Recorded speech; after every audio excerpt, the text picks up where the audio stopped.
Alam nyo ba na etong lagayan ng mga damit na to ay karton lang at napakamura? Hello minasan, konnichiwa. Tara samahan nyo kami today's mini vlog. Pagkatapos kong maligo ay naglinis na ako dito sa sala namin. Unti-unti ko nililinisan tong bahay namin dahil nga po darating yung mga binan kong hapon. Nakakahiya naman kasi kapag nakita nila na madumi tong bahay namin. Yung mga hindi ginagamit ni hapon ay nilagay ko na po dun sa taas, dun sa bodega namin. Yes po mga auntie ko, meron po kaming bodega dito sa taas. Yung mga hindi namin nagagamit na gamit ay dun namin nilalagay dun sa isang kwarto. Alam niyo po mga auntie, kahit araw-araw po ako maglinis ng bahay namin, maya't maya lang ay madumi na naman. Ano naman kasi, dalawa yung binabantayan kong bata. Si uncle yung hapon at saka si Kenshi. Habang nagtutupi ako dito ng mga damit namin, si Kenshin naman at saka si uncle nyo ay tapos na rin pong maligo. Pagkatapos ko mabihisan si Kenshin ay tinutulungan naman niya akong magtupi. Kulat na nga lang ako mga ante, pag talikod ko po ay nagtutupi na siya. Ganyan po talaga yung anak ko, kahit hindi ko po siya utusan ay may kusa. Minsan ako na nga yung nagsasabi sa kanya na wag niya na akong tulungan. Kaso nga lang, etong maliit kong hapon ay napakakulit. Magpapagupit po sana si hapon kanina. Kaso nga lang umuwi siya dahil marami daw customer doon sa pagupitan. Bali malapit lang naman po yung pagupitan dito sa bahay namin. Tatawid lang po ng kalsada at doon na po mismo. Pagkatapos kong mailigpit yung mga tinupi ko ay magluluto naman ako ng pagkain ng dalawang hapon ko. Kay hapon po ay ramen, tapos kay Kenshin naman ay tamagoyaki. Gusto nga ni Kenshin ay siya magbatil ng itlog kaya pinagawa ko na sa kanya. Ewan ko ba dito sa anak ko mga ante, minsan kung ano yung ginagawa ko ay gusto niya din gawin. Kapag sinabi ko na wag niya na akong tulungan ay umiiyak siya at nagagalit sa akin. No choice ako kaya hinahayaan ko na lang siya kung ano yung gusto niyang gawin. Habang nagluluto ako dito ay binabantayan naman niya ako. Pagkatapos ko lutuin itong tamagoyaki ay hinati-hati ko na. Ayaw nga ipahati ni Kenshin yung itlog at gusto daw niya ng buo.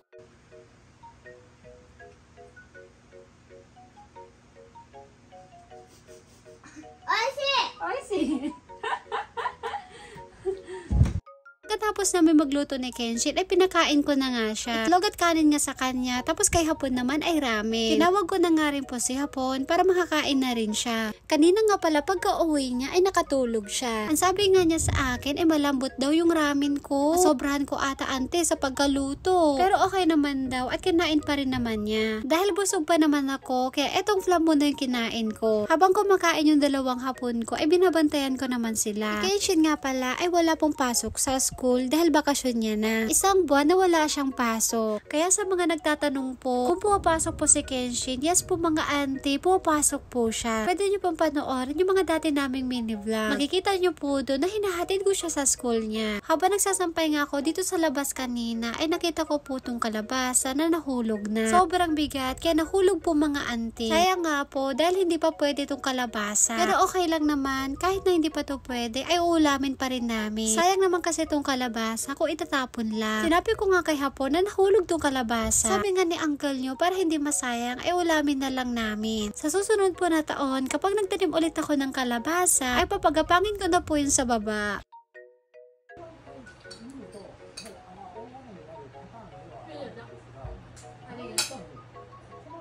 Nagpainit nga pa pala ako ng tsahang at kumain na ako dito bago kami umalis. Habang kumakain naman ako, ay sinusubuan ko naman yung dalawang hapon ko. Parang hindi nga nabusog to dalawang hapon ko kanina doon sa kinain nila.